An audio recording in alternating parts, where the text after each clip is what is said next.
السلام علیکم ورحمۃ اللہ وبرکاتہ۔ جی ناظرین، امید کرتا ہوں کہ آپ کی خدمت میں حاضر ہوں، آپ سب خیریت سے ہوں گے اور اللہ پاک آپ کو ہمیشہ خیر عطا فرمائے۔ امید اس بات کی کرتا ہوں کہ میرے پیارے تمام دوست احباب ویورز سب خیریت سے ہوں گے اور ماہ رمضان مقدس مہینے کی برکتیں، عظمتیں، شانیں، شوقتیں ہیں جو وہ اللہ پاک سے جو ماہ رمضان المبارک کی نعمتیں ہیں یا رحمتیں ہیں، برکتیں ہیں، وہ آپ اللہ پاک سے التجا کر کے مانگ رہے ہیں، اور اللہ پاک انشاءاللہ ہماری تمام کی تمام جائز مرادیں ہیں جو وہ پوری بھی فرمائے گا انشاءاللہ تبارک و تعالی۔ ناظرین، میں نے پہلے ویڈیو اپلوڈ کی تھی یکم ماہ رمضان المبارک مقدس مہینے کے حوالے سے، اور مقدس مہینے کی جو ہے رات والی، جو عبادت والی رات ہے، برکتوں والی رات ہے، اس کے متعلق، اور آج میں آپ کے دوسرا روزہ کی فضیلت لے کر آپ کے پیش خدمت میں حاضر ہوا ہوں کہ آج کا جو دن ہے، آج کی جو عبادت ہے ہم جو کریں گے، اس کا ہمیں اجر و ثواب کیا ملے گا اور کتنا ملے گا، اللہ پاک ہمیں کیا کیا عطا فرمائے گا۔ تو ناظرین، ویڈیو بنانے کا مقصد، ویڈیو بنانے کا یہ جو اصل میں ذہن ہے، یہ ہے کہ آپ تمام دوست احباب ویڈیو کو دیکھیں گے، ویڈیو کو لائک کریں گے، سبسکرائب کریں گے، دوستوں کے ساتھ شیئر کریں گے، تاکہ ہمیں بھی فائدہ ہوگا، ہمارے دوست احباب ہیں جو ان کو بھی مقدس مہینے کی یہ نعمتیں حاصل ہو جائیں گی، ہم ان تک یہ پیغام پہنچائیں گے انشاءاللہ، یہ ہماری ذمہ داری ہے۔ میری ذمہ داری تھی، جب تک میں نے ویڈیو نہیں بنائی یا کسی کو بتایا نہیں ہے، میں نے یہ ویڈیو اپلوڈ کر دوں گا، میری یہ ذمہ داری مکمل ہو جائے گی۔ اس کے بعد ہوگی آپ کی ذمہ داری کہ آپ نے یہ خود عمل کرنا ہے، اس کے بعد آپ اپنے دوسرے بھائیوں سے کیسے عمل کرواتے ہیں یا ان کو کیسے بتاتے ہیں، یہ پیغام اب آپ کے پاس امانت ہوگا، یا بھی یہ آپ شیئر کریں گے، دوستوں کو بتائیں گے، وہ سب عمل کریں گے، آپ کو بھی ثواب ہوگا، مجھے بھی ثواب ملے گا۔ چلتے ہیں ناظرین ویڈیو کی طرف جانے سے پہلے تمام دوستوں کو یہ پیغام کہ چینل کو نئے ہیں تو سبسکرائب کر دیں، اگر میرے پرانے ویورز ہیں تو آپ کی بہت مہربانی، ماشاءاللہ آپ لوگ بہت اچھی طرح سے ویڈیو دیکھ رہے ہیں، دوستوں کے ساتھ شیئر بھی کر رہے ہیں، تو آپ کو جو ہے لائک کر دیجیے کریں اور نیچے اچھا سے کمنٹ کر دیں، تاکہ مجھے بھی پتہ چلے کہ میرے دوست احباب کیسی ویڈیو دیکھ رہے ہیں، کتنے شوق کے ساتھ کہتے ہیں کہ مجھے ویڈیو ہمارے لیے بنایا کریں۔ تو چلتے ہیں ویڈیو کی طرف۔ ماہ رمضان المبارک کا دوسرا روزہ ہے جو یہ آپ نے اس دن کا عمل ہے، یہ آپ نے کرنا ہے۔ عمل کرنے کا طریقہ کار یہ ہوتا ہے کہ آپ کو میں نے پہلے بھی بتایا تھا کہ 5 نمازوں کی آپ نے پابندی کرنی ہے، 5 نمازوں کی آپ نے پابندی کرنی ہے، درود و سلام پڑھنا ہے، باوضو رہنا ہے، یہ عمل کرنے کی شرائط ہے۔ اس کے بعد آپ نے کیا کرنا ہے، نماز فجر کے بعد آپ نے پنجم کلمہ ہے جو یہ آپ نے 70 مرتبہ پڑھنا ہے فجر کی نماز کے بعد، یہ آپ کے فجر کی نماز کا جو عمل ہے یہ مکمل ہو جائے گا۔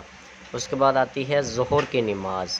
ظہر کی نماز کے بعد جو ہے آپ نے ظہر کی نماز پڑھنی ہے، اسی جگہ پر بیٹھ کر آپ نے سورۃ فاتحہ الحمدللہ شریف آپ نے 40 مرتبہ پڑھنی ہے، اس کو تلاوت کرنا ہے۔ یہ آپ کی جو ہے ظہر کی نماز، یہ آپ کی جو ظہر کی نماز کا وظیفہ ہوگا وہ آپ کا ادا ہو جائے گا، اس کی جو نعمتیں ہیں، فضیلتیں ہیں، برکتیں ہیں، وہ اللہ پاک آپ کو عنایت فرمائیں گے۔ سورۃ فاتحہ سے تھوڑا سا آپ کو نظر روشنی ڈالتا جاؤں کہ یہ جو سورۃ فاتحہ یہ تمام صورتوں کی سردار صورت ہے، قرآن مجید کی پہلی صورت ہے، اللہ پاک کو اتنی محبوب یہ صورت ہے، اللہ پاک نے ہر جگہ پر اس کو پہلے رکھ دیا ہے اپنی حمد و ثنا کے لیے۔ اگر نماز میں ہے تو حمد و ثنا کے بعد سورۃ فاتحہ، جنازہ پڑھیں ثنا کے بعد سورۃ فاتحہ پڑھی جاتی ہے جی، اگر میت کے لیے اگر کسی کو نہ آئی یہ صورت تو پھر سورۃ فاتحہ پڑھی جاتی ہے، سورۃ فاتحہ کو درجہ دیا جاتا ہے، نماز جنازہ میں بھی سورۃ فاتحہ علماء کرام فرماتے ہیں کہ آپ پڑھ لیں۔ اس کے بعد آتا ہے دوسرا صلاۃ التسبیح میں بھی سورۃ فاتحہ، نفلی عبادات میں جہاں بھی آپ جائیں گے، اگر کسی کے ہاں فاتحہ پڑھنے جانا ہے تو سورۃ فاتحہ،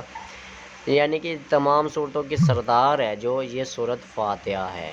آپ نے اس کو یہ معمولی صورت نہیں پڑھنا، اس کی فضائل، اس کی برکتیں، شانیں بہت ڈھیروں ہیں، تو آپ اس پر عمل کرنا۔ اس کے بعد نماز آتی ہے عصر۔ نماز اثر ہے جو، یہ آپ نے چھوٹا سا اس وقت ٹائم آپ کو روزہ بھی لگا ہوا ہوتا ہے، روزہ صاحب ظاہر ہے روزے نے تو اپنا حق حساب لینا ہی لینا ہے، جس کا نام بھی روزہ ہے تو اس نے تو پھر روزے نے تو اپنا حساب لینا ہی ہے، چاہے تھوڑی جان والے ہیں چاہے زیادہ جان والے ہیں، روزے نے اپنا حساب لینا ہی ہوتا ہے میرے بھائی۔ گھبرانا نہیں ہے، اللہ پاک صبر بھی عطا فرماتا ہے، کیونکہ اللہ پاک نے فرمایا ہے کہ روزہ میرے لیے ہے، اس کی جزا جو ہے وہ میں خود دوں گا، تو مالک ہے وہ جو بھی جزا دے گا وہ دینے والا ہے۔ اور اس کے بعد اللہ پاک نے یہ بھی ارشاد فرمایا کہ حدیث پاک کا مفہوم ہے کہ روزے دار کے لیے دو خوشیاں ہوتی ہیں، ایک جب وہ روزہ افطار کر رہا ہوتا ہے، دوسری جب وہ اللہ پاک سے ملاقات کرے گا۔ تو روزہ دار کے لیے تو اتنی بہاریں، مدینہ مدینہ ہے ماشاءاللہ، یہ تو ہم لوگوں کی اپنی ہے کہ ہم روزے دار کتنے ہیں یا کتنے نہیں ہیں، کوشش کریں روزہ رکھیں، روزہ فرض ہے ہم پر۔ نماز عصر کا آپ نے جو ہے یہ درود ابراہیمی آپ نے پڑھنا ہے 25 مرتبہ، درود ابراہیمی آپ نے پڑھنا ہے عصر کی نماز کے بعد۔ نماز مغرب کے بعد آپ نے، کیونکہ نماز کا عشاء کے اور مغرب کے درمیان ٹائم بہت کم ہوتا ہے، اس لیے چھوٹا سا وظیفہ لے کر آپ کی خدمت میں حاضر ہوا ہوں کہ نماز مغرب کے بعد آپ نے کیا کرنا ہے، اللہ پاک کا اسم گرامی اسم مبارک یا وہاب، یہ آپ نے 133 مرتبہ آپ نے پڑھنا ہے، اول آخر 11 بار درود شریف پڑھنا ہے، اور یہ آپ نے درود یہ جو ہے یہ آپ نے لازمی تلاوت کرنا ہے۔ اس کے بعد ناظرین نماز عشاء آتی ہے، نماز عشاء کے بعد آپ کو یہ جو ہے یہ وظیفہ تھوڑا سا بڑا ہے۔ جی ناظرین، یہ جو نماز صلاۃ التسبیح 4 رکعت نماز نفل پڑھتے ہیں، یہاں پر علماء کرام نے فرمایا ہے، میں نے اس لیے نیچے لکھ بھی دیا ہے تاکہ آپ کو واضح طور پر عمل کی سمجھ آ جائے۔ یہ عمل ہے جو یہ صرف خواتین کے لیے، آپ کے لیے جو عمل ہے وہ 20 تراویحیں ہیں، نماز تراویح، آپ نے نماز تراویح پڑھنی ہے۔ یہ جو بیویاں تراویحیں نہیں پڑھ سکتے یا گھر میں جماعت نہیں ہوتی تو ان کے لیے یہ ہے کہ وہ صلاۃ التسبیح کا اہتمام کرے، ڈیلی صلاۃ التسبیح پڑھیں معمول کے مطابق جیسے ہی روزے ہیں۔ اس کے آگے پیچھے جو اپنی اللہ پاک نے فضیلت اس کی کافی رکھی ہیں، تو اس کا جو طریقہ کار ہے یہ میں آپ کو بتا دوں کہ صلاۃ التسبیح جو ہے اس کی بہت ڈھیروں نعمتیں ہیں، برکتیں ہیں، بہاریں ہیں، فضیلتیں ہیں، تو کوشش کیا کریں کہ آپ ایک ماہ میں نہیں تو ہر سال بعد تو کوشش کریں کہ آپ نا صلاۃ التسبیح پڑھ لیا کریں۔ اس کے گناہ ہیں جو یہ اگر سمندر کی جھاگ کے برابر بھی ہو گئے تو یہ حدیث پاک کا مفہوم ہے کہ وہ مٹا دیے جاتے ہیں، معاف کر دیے جائیں گے، کیونکہ اس میں اللہ پاک کے ہم حمد و ثنا بیان کر رہے ہوتے ہیں، اللہ پاک کی وحدانیت بیان کر رہے ہوتے ہیں۔ اس لیے ناظرین امید کرتا ہوں کہ آپ کو ویڈیو اچھی لگی ہوگی، ویڈیو کو اگر چینل پر نئے ہیں یا آپ میرے پرانے ویورز ہیں تو ویڈیو کو لائک کر دینا، شیئر کر دینا دوستوں کے ساتھ، اور نیچے میرے حوصلہ افزائی کے لیے ایک اچھا سا نیچے کمنٹ کر دینا تاکہ مجھے بھی پتہ چلے کہ میرے دوستوں کو کیسی ویڈیو لگ رہی ہے۔ السلام علیکم ورحمۃ اللہ وبرکاتہ۔